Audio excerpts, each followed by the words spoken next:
아멘. 아멘. 할렐루야. 아멘. 오늘도 예배 자리에 나오신 모든 분을 진심으로 환영하고 축복합니다.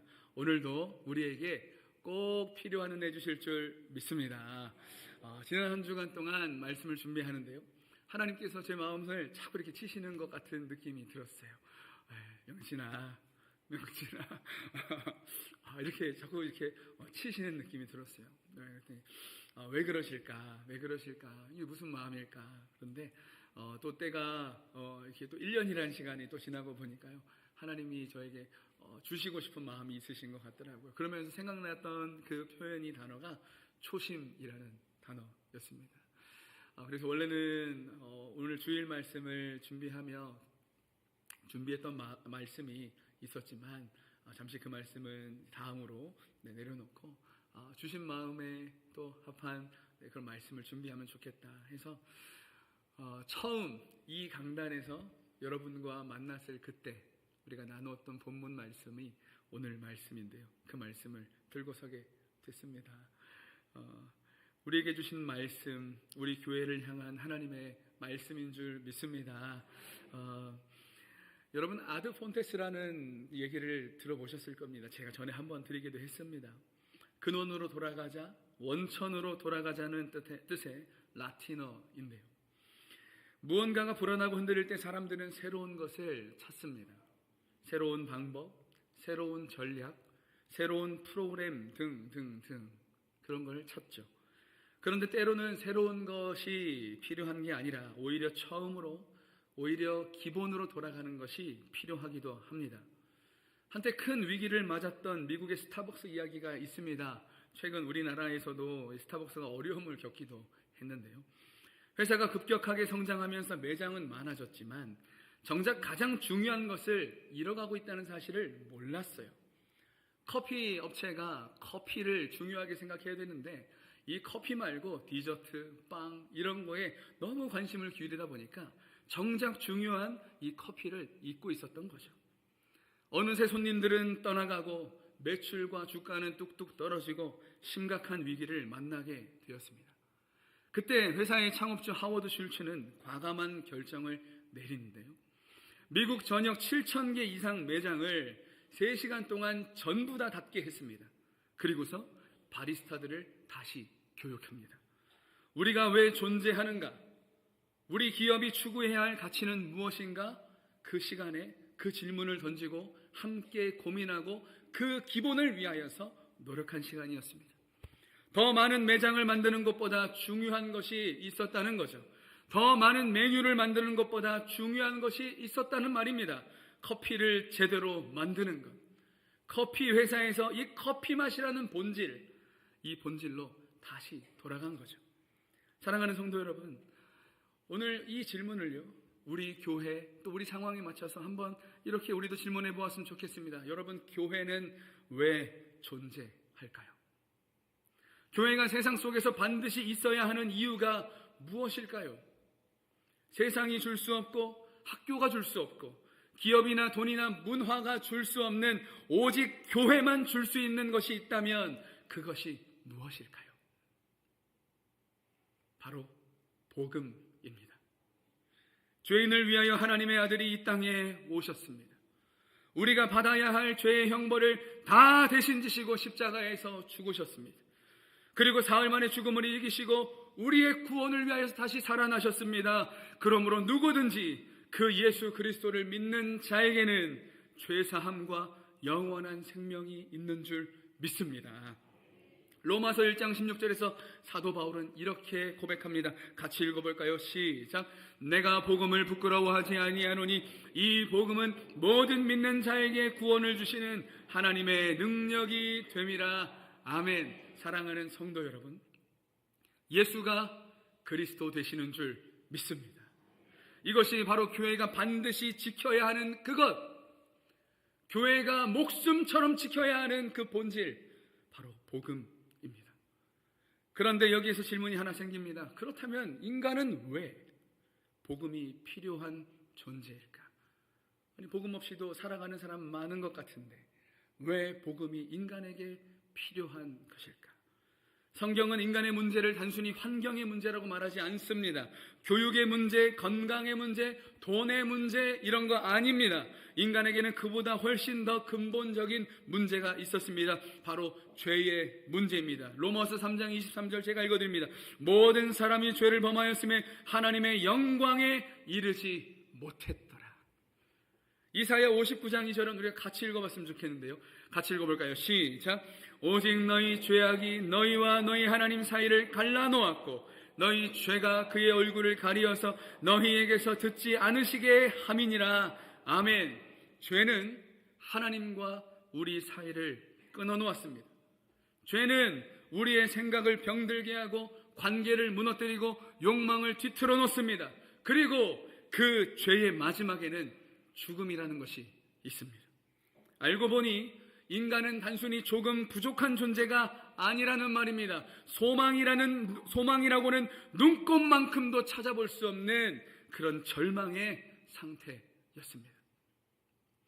우리가 신년이 되면 성경을 읽기 시작하는 분들의 창세기부터 읽고 계시는 분들이 많을 텐데요. 벌써 이제 반년이 지나가잖아요. 근데 창세기 시작하고 5장에 들어서면 아주 오래 산 사람들의 이야기가 등장합니다. 아담이 930세를 살았대. 90세가 아니죠. 930세를 살았대. 성경에서 가장 오래 산 사람 무드셀라는 969세를 살았대. 아니 근데 적게 산 사람 축에 속하는 에녹은 365년을 살았대. 우와, 반만 살았으면 좋겠다. 여러분 혹시 그런 생각이 들으셨습니까? 저도 그런 생각이 들 때가 있었습니다. 그런데 이 창세기 5장을 기록하신 하나님의 목적은 무엇일까? 진짜 여기서 하고 싶은 말씀이 무엇일까? 전에 한번 말씀드리기도 했는데요. 이것은 오래 살아서 좋겠다. 아니 과연 이 말씀이 정말 이 말씀의 핵심일까요? 그게 아니라는 말이에요.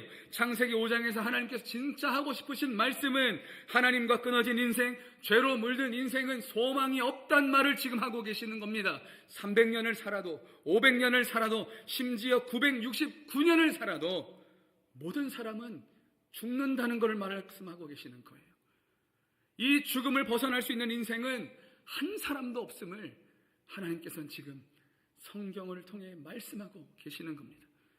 죄를 끊어내지 못하는 인생은 큰 차, 좋은 집, 아무리 연봉을 많이 받아도 철저하게 죄에 침몰된 인생입니다. 결코 우리가 말하는 행복을 가질 수 없지요. 찰나의 인생 신음하듯 그 죄에 죄다 휘둘리다가 죽음 앞에 서게 될 테니까요. 모든 인간은 자기 힘으로 죄와 죽음을 이길 수 없기 때문입니다. 그러므로 우리에게 필요한 것은 조금 더 나은 인생, 조금 더 소유하는 인생, 그게 아니었습니다. 오직 구원뿐인 줄 믿습니다. 그리고 그 구원의 길을 하나님께서 열어주셨습니다.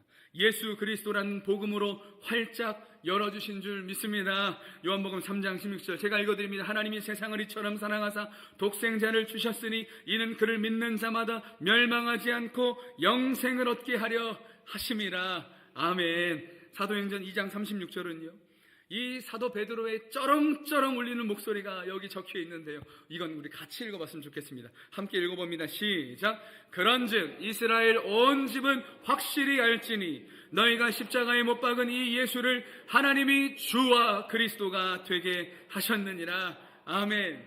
사랑하는 성도 여러분, 예수가 그리스도 되시는 줄 믿습니다. 이 복음이 교회의 존재 이유입니다.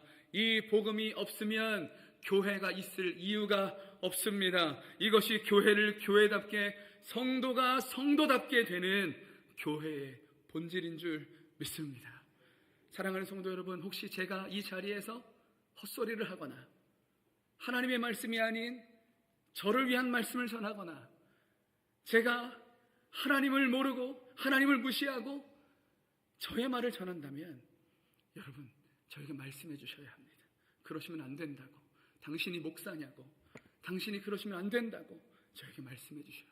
저도 그러지 않기 위해 부단히 노력하겠지만 혹시 제가 그런 일이 있다면 저에게 말씀해 주시고 기도해 주십시오. 인정하고 싶진 않지만 기도하지 않고 준비하지 않고 강단에 서는 경우도 있더라고요. 성경에 보면 가장 가슴 아픈 제사장 누굽니까? 엘리 제사장이더라. 제사장의 자리에 있었지만 하나님의 음성을 듣지 못하던 그 제사장, 하나님의 말씀을 제대로 전하지 못했던 그 제사장, 저는 그런 제사장이 되고 싶지 않습니다. 그런 목사가 되고 싶지 않습니다. 혹시 제가 그렇다면, 제가 그런 경우가 있다면 꼭 기도해 주시고 저에게 말씀해 주십시오. 우리가 붙들어야 할 것은 오직 복음뿐인 줄 믿습니다. 예수 그리스도께서 우리의 구주가 되시고 그 예수 그리스도 안에 있을 때 우리 교회도 우리도 안전한 줄 믿습니다. 그런 의미에서 오늘 본문 말씀 사도행전 1장 8절은 그 본질을 말씀하고 있는 거예요. 하나님께서는 이 복음을 우리 안에만 간직하라고 주신 것이 아니었습니다. 세상을 향하여 교회만이 줄 수 있는 이 복음을 우리를 통해 세상으로 넉넉하고 풍성하게 흘러가기를 기대하고 계시는 줄 믿습니다. 오늘 본문의 말씀 그래서 다시 한번 읽어봤으면 좋겠는데요. 우리 큰 목소리로 우리 함께 같이 읽어봅니다. 시작! 오직 성령이 너희에게 임하시면 너희가 권능을 받고 예루살렘과 온 유대와 사마리아와 땅끝까지 이르러 내 증인이 되리라 하시니라. 아멘. 사랑하는 성도 여러분, 복음을 맡은 교회는 성령의 권능으로 예수 그리스도의 증인이 되어 땅끝까지 나아가는 공동체가 되어야 하는 줄 믿습니다. 그렇다면 우리가 어떻게 증인으로 살아갈 수 있는지 오늘 말씀, 짧은 말씀이지만 우리가 잠시 살펴보고자 합니다. 첫째, 저를 한번 따라해 주시겠습니까? 증인의 시작은 성령입니다. 시작! 증인의 시작은 성령입니다. 여러분, 사실 제자들 대단한 사람들 아니었죠. 3년이나 예수님과 동고동락했지만 그들은 모두 여전히 연약했습니다. 베드로는 예수님을 3번이나 부인했고요. 다른 제자들도 예수님께서 붙잡히시자 모두 도망쳤던 사람들입니다. 심지어 부활하신 예수님께서 40일 동안 제자들과 함께 하나님의 나라의 일을 가르치셨지만 사도행전 1장 6절을 보면 제자들의 질문은 사실 그것과 차이가 있었습니다. 그럼 한번 읽어봐야 되겠죠. 사도행전 1장 6절 함께 읽어봅니다. 시작! 그들이 모였을 때에 예수께 여쭈어 이르되 주께서 이스라엘 나라를 회복하심이 이때니까. 아멘. 근데 가슴 아픈 질문이에요. 그들은 여전히 하나님의 나라가 아닌 정치적인 회복, 정치적인 이스라엘의 회복을 예수님께 지금 묻고 있는 거예요. 이 모습을 읽다가 생각나는 장면이 하나 있습니다. 집에서 아이들을 이렇게 보면요, 이렇게 좀 훈계할 때가 필요하잖아요. 네. 그런데 이렇게 저도 그런 걸 별로 좋아하진 않지만 해야 할 때가 있더라고요. 앉혀놓고 기도는 많이 하고 있니? 예배는 잘 드리고 있니? 예배 시간에 정신 차리고 있니? 학교 가서 기도하고 공부 시작하는 거 알지? 시험 치기 전에 기도했니? 잔소리 같지만 이게 짚어주고 얘기해야 될 때가 있어요. 왜냐하면 그러지 않는 게 보이니까요. 근데 그러면 끄덕끄덕 하면서 이제 듣는 것처럼 보여요. 그러다가 끝에 하는 말, 아빠 그래서 용돈은 언제 주실 거예요? 이스라엘의 이 예수님의 제자들의 말이 이런 것 같아요. 예수님은 부활하신 하나님 나라를 이 십자가에 달리기 전에도 하나님 나라 부활하신 후에도 40일 동안 하나님 나라 하시는데 그들의 마음속에는 머릿속에는 무엇이 있었습니까? 우리 나라. 그런데 이 사람들이 어떻게 바뀌었습니까? 성령이 임하신 거예요. 성령께서 그들의 눈을 열어주셨습니다. 성령께서 예수님의 말씀을 깨닫게 하셨습니다. 성령께서 그들의 마음을 붙드셨습니다. 성령께서 담대한 증인이 되게 하신 줄 믿습니다. 여러분, 그래서 이 순서 놓치면 안 됩니다. 증인의 삶이 중요하지만 증인의 삶보다 성령의 역사가 먼저입니다. 사명이 너무나도 중요하지만 은혜가 먼저입니다. 사역의 기술도 중요하지만 하나님의 임재가 있어야 사역이 되는 줄 믿습니다. 그러나 우리는 너무 자주 이렇게 생각하죠.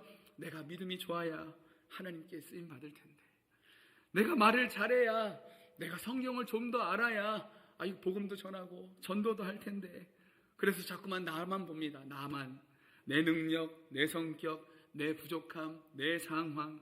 그러다가 결론을 내리죠. 에이, 나는 안 되나 보다. 하지 말자.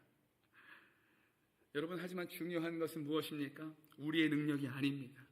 우리 안에 이미 들어와 계시는 성령의 능력인 줄 믿습니다. 요한복음 14장 26절 제가 읽어드립니다. 보혜사 곧 아버지께서 내 이름으로 보내실 성령, 그가 너희에게 모든 것을 가르치고 내가 너희에게 말한 모든 것을 생각나게 하리라. 아멘. 로마서 15장 13절은 우리 함께 읽어봤으면 좋겠습니다. 시작. 소망의 하나님이 모든 기쁨과 평강을 믿음 안에서 너희에게 충만하게 하사 성령의 능력으로 소망에 넘치게 하시기를 원하노라. 아멘. 아멘. 사랑하는 성도 여러분, 그러므로 우리의 기도는 달라져야 합니다. 성령 하나님, 오늘도 나를 다스려 주옵소서.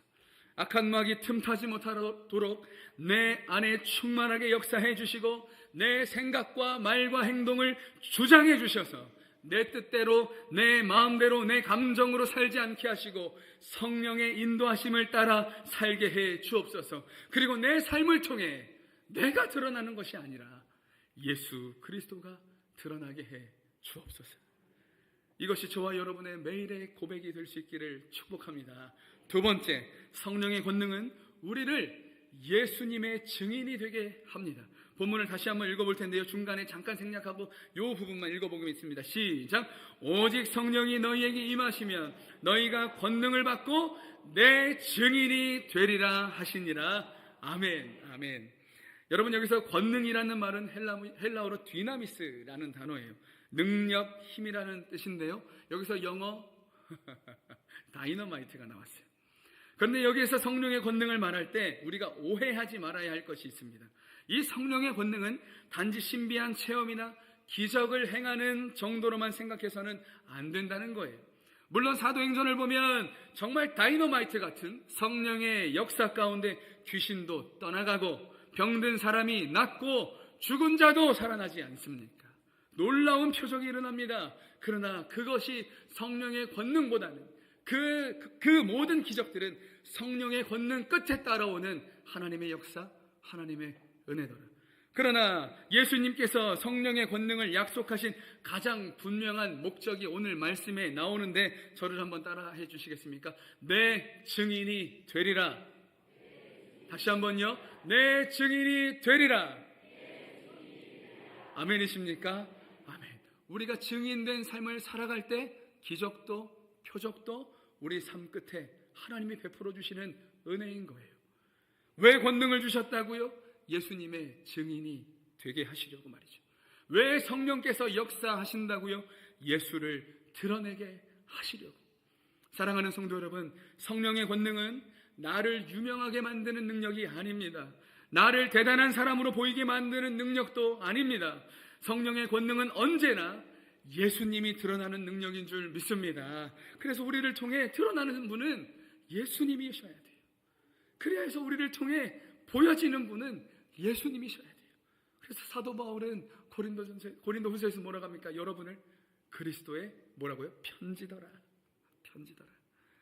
즉 권능은 무엇을 할 수 있느냐의 문제이기 이전에 어떤 사람이 되어가느냐의 문제입니다. 비겁했던 제자를 담대한 제자로 바꾸어 주시고, 도망갔던 제자를 복음을 위해 사는 사람으로 바꾸어 주시고, 두려움에 떨었던 제자를 담대히 예수를 전하는 사람으로 바꾸어 주시는 것. 사도행전 4장을 보면 베드로와 요한이 복음을 전하다가 붙잡힙니다. 권력자들이 다시는 예수의 이름으로 말하지도 말고 가르치지도 말라고 협박하고 윽박지르고 그렇게 해요. 그러나 베드로와 요한이 거기서 어떤 말을 했는지 여러분 기억하십니까? 사도행전 4장 19절 20절인데 19절 제가 읽어드리고 20절을 함께 읽어보죠. 베드로와 요한이 대답하여 이르되 하나님 앞에서 너희의 말을 듣는 것이 하나님의 말씀을 듣는 것보다 옳은가 판단하라. 20절 같이요. 우리는 보고 들은 것을 말하지 아니할 수 없다 하니. 아멘. 이것이 증인입니다. 내가 예수님을 만났습니다. 내가 복음을 통해 용서를 받았습니다. 내가 십자가의 은혜를 경험했습니다. 내가 죽어야 할 죄인이었는데 영원한 하나님의 나라를 약속받은 하나님의 자녀가 되었습니다. 어찌 가만히 있을 수 있겠습니까? 찬양의 가사 중에 이런 가사가 있습니다. 주님을 만났네. 옷자락에서 전해지는 그 사랑. 내게 임한 주님의 능력, 날 누르는 아픔의 근원을 고치셨네. 날 바라보시네. 나의 연약함 주님은 아시네. 깊은 절망에서 날 자유케 하신 사랑 나 찬양해. 우리의 고백인 줄 믿습니다. 아니 박수까지는 아니고요. 사랑하는 성도 여러분, 복음은 논리 이전의 감격입니다. 지식 이전의 은혜입니다. 그 은혜를 받은 사람만이 증인이 될 수 있는 거예요. 어쩌면 우리에게 부족했던 것은 방법이 아닐 수도 있습니다. 전도법을 몰라서 복음을 전하지 못했던 게 아니었다는 말이에요. 오히려 우리 안에서 복음의 감격이 무뎌지고 희미해져서 그게 더 큰 문제였을 수도 있다는 말입니다. 십자가를 들어도 더 이상 가슴이 뛰지 않고, 예수님의 이름을 들어도 감격이 없고, 내가 어떻게 구원을 받았는지를 잊어버리고 살아가다 보니까 내 입술로 고백해야 할 것들까지도 내가 잊고 있었던 것은 아닐까. 성령의 능력으로 내 식어진 마음이 다시 뜨거워질 수 있기를 축복합니다. 성령의 능력으로 예수님을 더 사랑하고 예수님을 더 닮아가고 예수님을 더 담대하게 드러내는 증인 될 수 있기를 축복합니다. 이제 마지막입니다. 저를 다시 한 번 따라해 주시죠. 복음은 경계를 넘어 땅끝까지 흘러간다. 땅끝까지 흘러간다. 오늘 본문의 마지막 부분인데요, 우리 같이 한번 읽어보죠. 시작. 예루살렘과 온 유대와 사마리아와 땅끝까지 이르러 내 증인이 되리라 하시니라. 아멘. 여러분, 사실 오늘 말씀은 사도행전 전체를 보여주는 지도와도 같습니다. 복음은 예루살렘에서 시작되죠. 그리고 유대로 갑니다. 사마리아로 넘어가고요. 그리고 마침내 땅끝이라고 여겨졌던 그 로마의 한복판까지 가게 되는 거예요. 그 과정을 여러분 다 아시지 않습니까? 사도행전 8장을 보면 스데반의 일로 예루살렘 교회에 큰 박해가 일어납니다. 성도들이 흩어집니다. 끌려갑니다. 우리가 생각하면 참 비극적인 일 아닙니까? 그러나 하나님께서는 그 흩어짐조차 복음을 흘려보내는 통로로 사용하셨습니다. 사도행전 8장 4절인데요, 그 흩어진 사람들이 두루 다니며 복음의 말씀을 전했다. 박해 때문에 흩어졌지만 흩어진 그곳에서 복음을 전했습니다. 왜요? 그들에게는 감출 수 없는 기쁨이 있었기 때문이죠. 그들에게는 감출 수 없는 은혜가 있었기 때문이죠. 비록 도망 다녔지만, 비록 위험했지만 그곳에서도 복음이 필요한 사람들에게 여기에 은혜가 있다고, 여기에 생명이 있다고 그들은 전했던 거예요. 이어지는 말씀의 빌립은 어디로 갑니까? 사마리아로 가요. 여러분, 사마리아는 단순히 예루살렘보다 조금 먼 지역이라는 의미가 아니라는 거 알고 계시죠?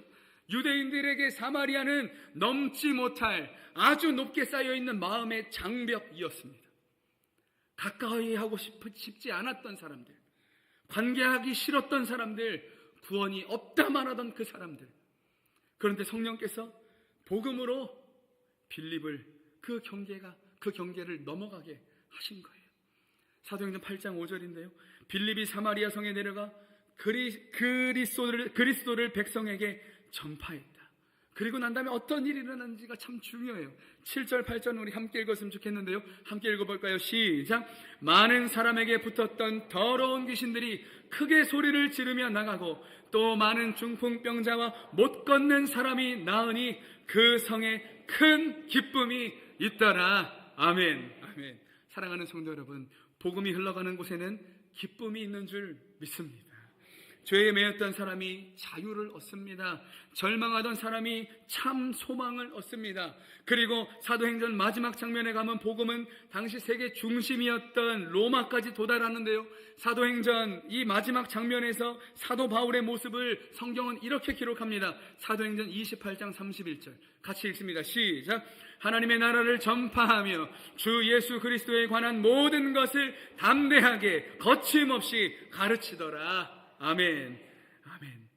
그래서 복음은 우리에게서 멈출 수 없습니다. 복음은 흘러가야만 합니다. 은혜도 흘러가야 합니다. 교회는 그 복음을 흘려보내야 합니다. 하나님께서 그거 하라고 이 땅에 교회를 세워주셨습니다. 하나님께서 그거 맡기셔서 우리 교회를 40년 동안 지켜주셨습니다. 그래서 우리는 앞으로도 그거 해야 됩니다. 그거 안 하면 교회는 있어야 할 이유가 없습니다. 그것 때문에 하나님께서 우리 교회를 지키시고 우리 교회를 인도해 주실 줄 믿습니다. 여러분의 유대는 어디입니까? 여러분의 예루살렘은 어디입니까? 여러분의 그 사마리아와 땅끝은 누구입니까? 우리의 예루살렘 하면 가까운 사람이 될 수도 있을, 가족이 될 수도 있겠고 형제가 될 수도 있겠죠. 유대는 매일 만나는 사람들 이렇게 의미를 막 얘기할 수 있겠어요. 사마리아, 관계하고 싶지 않은 사람, 우리가 가야 되는 땅끝은 또 어디입니까? 거부하고 싶은 사람, 불편한 사람. 그러나 주님은 거기까지 우리가 가야 한다고 말씀하고 계시는 거예요. 사랑하는 성도 여러분, 우리가 또 우리 교회가 우리끼리 행복한 교회에서 멈추어서는 안 됩니다. 지역을 품어야 하고요, 민족을 품어야 하고요, 세계 열방을 품어야 합니다. 복음을 받은 우리가 해야 할 일이 바로 그것이기 때문입니다. 우리를 통해 하나님이 하실 일이 바로 그것이기 때문입니다. 이제 말씀을 맺습니다. 다시 한번 우리 교회의 존재 이유, 우리가 무엇을 해야 하는지, 하고 싶은 일이 아니라 해야 할 일이 무엇인지 오늘 말씀을 통해 나누고 싶었습니다. 우리가 이 땅에 살아가는 이유도 별반 다르지 않을 겁니다. 사랑하는 성도 여러분, 교회는 세상과 똑같은 것을 조금 더 잘 포장해서 주는 곳이 아닙니다. 우리에게는 세상이 아무리 발전해도 세상에서는 절대 얻을 수 없는 교회만이 줄 수 있는 그 은혜의 복음, 예수가 그리스도 되신다는 이 생명의 복음이 있는 줄 믿습니다. 우리는 이 복음을 만든 사람이 아니죠. 하나님께서 우리에게 맡기셨기에 우리는 그 복음을 전해야 하는 사람들인 줄 믿습니다. 우리는 우리의 능력으로 복음을 전하는 사람들이 아닙니다. 성령의 권능으로 힘입어 증언하는 사람들이 되어야 하는 줄 믿습니다. 그리고 이 복음은 우리 안에 머무르지 않고 예루살렘과 유대와 사마리아와 땅끝까지 흘러가야 하는 줄 믿습니다. 사랑하는 성도 여러분, 교회는 복음을 들고 땅끝까지 가는 증인 공동체인 줄 믿습니다. 이것이 우리의 정체성이고 교회의 본질이고 우리가 있는 이유입니다. 그 무엇도 이것을 대신할 수 없습니다. 이 복음 안에서 우리 공동체가 더욱 든든히 세워져 가기를 축복합니다. 예수를 만남으로 진정한 행복이 시작되고 예수를 누림으로 그 행복이 더 깊어지고 그 예수를 전함으로 그 행복이 더욱 풍성히 흘러가는 공동체, 우리 부평 갈보리 교회. 이번 한 주도 성령의 권능을 힘입어 우리 가정과 학교와 일터와 이 지역과 민족과 열방 가운데 예수 그리스도의 신실한 증인으로 살아가는 우리 갈보리 온 성도님 되시기를 주 예수 그리스도의 이름으로 축복합니다. 축복합니다. 아멘. 좋으신 하나님께 모든 영광 올려드리겠습니다.